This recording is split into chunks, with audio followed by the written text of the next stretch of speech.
informe de la Comisión del año 2022 sobre el Estado de Derecho en España, se recomienda a nuestro país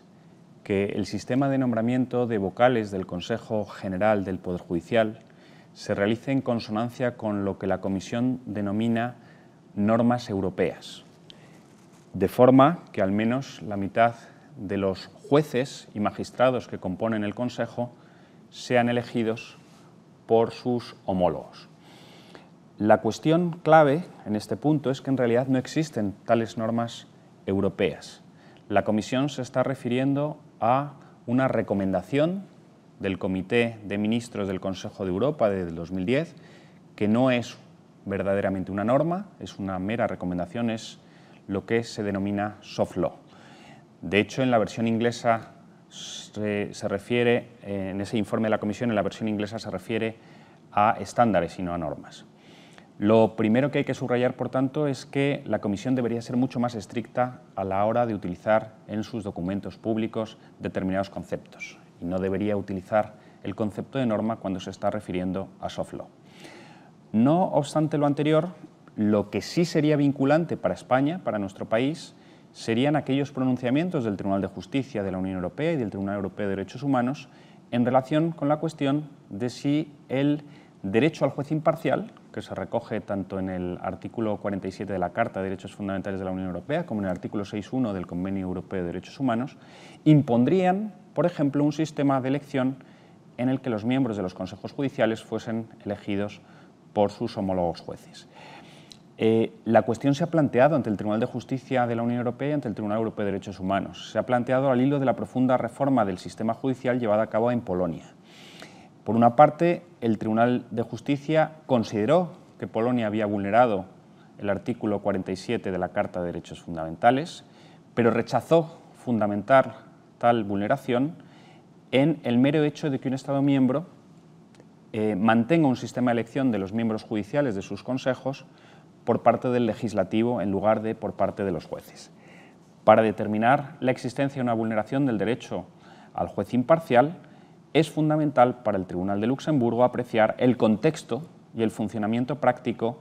de dicho Consejo. Por su parte, el Tribunal Europeo de Derechos Humanos, el Tribunal de Estrasburgo, también consideró que no había sido el sistema de elección, sino el contexto en el que el mismo se había aplicado, el que determinó, valorándose todas las circunstancias en su conjunto, que se había vulnerado el artículo 6.1 del Convenio Europeo de Derechos Humanos. Del análisis de los pronunciamientos del Tribunal de Luxemburgo y del Tribunal de Estrasburgo se desprende que la conformidad con las normas internacionales vinculantes del sistema de elección de los consejos judiciales no se puede determinar únicamente examinando las reglas objetivas que rigen el sistema de elección de los miembros de esos consejos judiciales, sino que hay que hacer referencia al contexto en el que se desarrollan esas normas o esos sistemas de elección. En este punto me gustaría hacer una última consideración o una última reflexión. En países como Alemania o Suecia, los altos cargos judiciales son elegidos no por un Consejo General del Poder Judicial, como es el caso español, sino que son elegidos por los ministros, tanto el ministro federal como los ministros de los Länder, previa consulta a un comité formado por Poder Ejecutivo y Poder Legislativo, es decir, miembros elegidos por los poderes ejecutivos y por los poderes legislativos de Alemania. De acuerdo con el informe del año 2022 de la Comisión sobre Estado de Derecho en el caso alemán, lo que garantiza la independencia judicial en Alemania es que los procedimientos de nombramiento se basan en los principios de mérito y capacidad y que las designaciones son revisables por el propio Poder Judicial. La cuestión entonces en España no es cómo se debe elegir a los miembros del Consejo, sino que debería ser la misma. ¿Cómo garantizamos que las designaciones que realiza el Consejo General del Poder Judicial son designaciones que garantizan la imparcialidad judicial? Y esto se podría basar en lo mismo que se exige a Alemania,